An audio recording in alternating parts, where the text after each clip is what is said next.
Welcome back, dear listeners, to the final, desperate phase of the hunt in Bram Stoker's Dracula.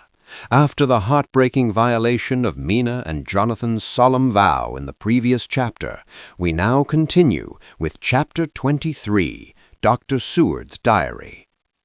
Tonight, the Fellowship moved with relentless purpose. We destroyed more of the Count's sanctuaries, faced new dangers, and drew closer than ever to the monster himself.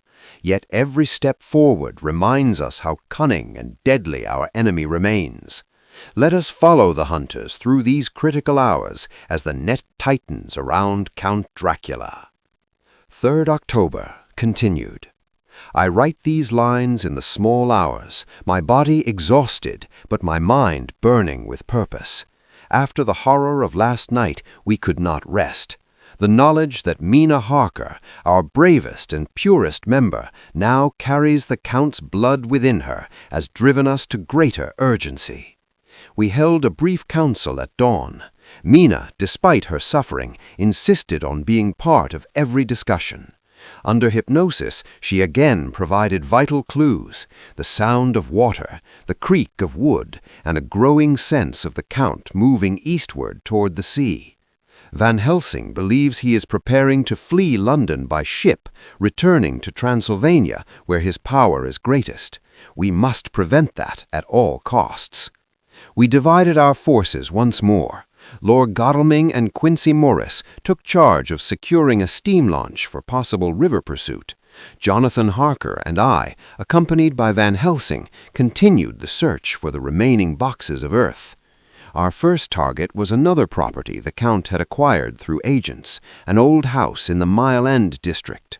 The building was derelict and smelled strongly of damp earth. In the basement, we discovered 6 more boxes. The earth inside was fresh, confirming recent use. Van Helsing performed the sterilization ritual with fierce concentration, pressing sacred wafers deep into the soil of each box while reciting prayers in Latin. Jonathan worked beside him with grim fury, his face set like stone. As we finished the last box, a cold wind suddenly swept through the cellar. The rats surged forward in a black tide, and for a moment we glimpsed the Count's tall figure in the shadows.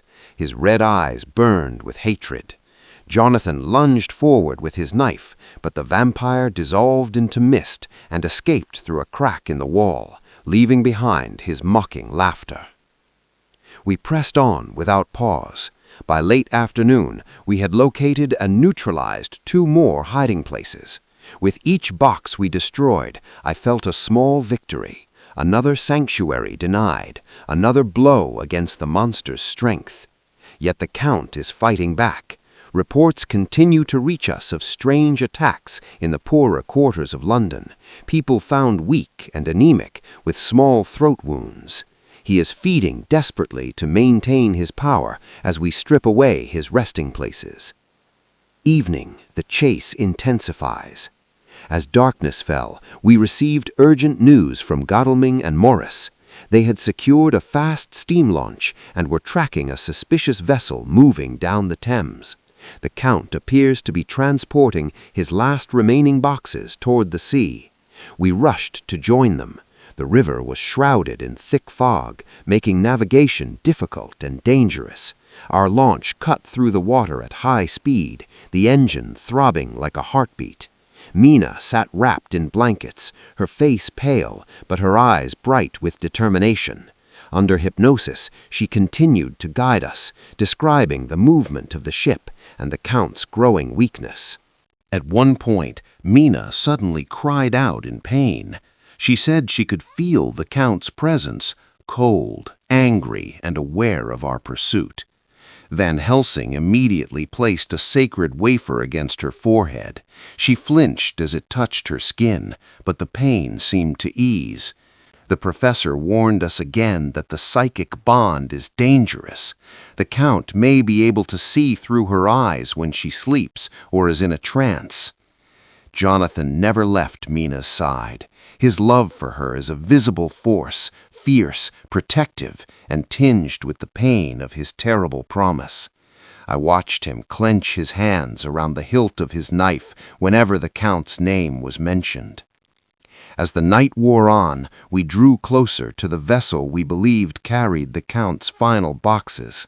The fog thickened, and a strange silence fell over the river.